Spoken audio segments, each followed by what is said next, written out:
اعوذ باللہ من الشیطان الرجیم بسم اللہ الرحمن الرحیم۔ جیسا کہ آپ احباب جانتے ہیں، ان دنوں ہمارا ٹاپک، ہمارا موضوع، جس موضوع کے اوپر اللہ رب العالمین نے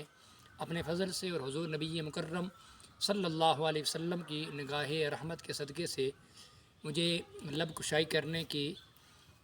اللہ پاک نے توفیق دی ہے، وہ ہے حضور نبی مکرم صلی اللہ علیہ وسلم کے ارشادات کی روشنی میں اور آپ کی سیرت اور آپ کے اسوہ جمیلہ کی روشنی میں اسوہ حسنہ۔ سوال یہ پیدا ہوتا ہے کہ قیامت والے دن، جس دن کے بارے میں اللہ رب العالمین کا فرمان ہے، یوم یفر المرء من اخی و امہ و ابی و صاحبتہ و بنی، جس دن کے بارے میں اللہ پاک کا اعلان ہو جائے گا،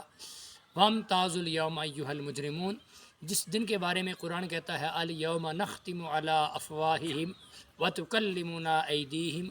وتشہد ارجلہم بما کانوا یکسبون، جس دن کے بارے میں اللہ رب العالمین کا فرمان ہے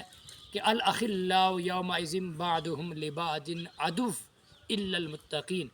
جس دن میرے اور آپ کے عزیز رشتہ دار، بہن، بھائی، والدین سب دور بھاگ جائیں گے، سب رائے فرار اختیار کریں گے۔ اس دن کون سا وہ خوش نصیب ہوگا جس کو اللہ رب العالمین کے محبوب کا پڑوس رسول اللہ صلی اللہ علیہ وسلم کی رفاقت نصیب ہوگی۔ تو رسول اللہ کے فرامین کی روشنی میں جانتے ہیں، اللہ رب العالمین کی پیارے نبی صلی اللہ علیہ وسلم نے ارشاد فرمایا، اول الناس بی یوم القیامت من احسنہم خلقا، کہ قیامت والے دن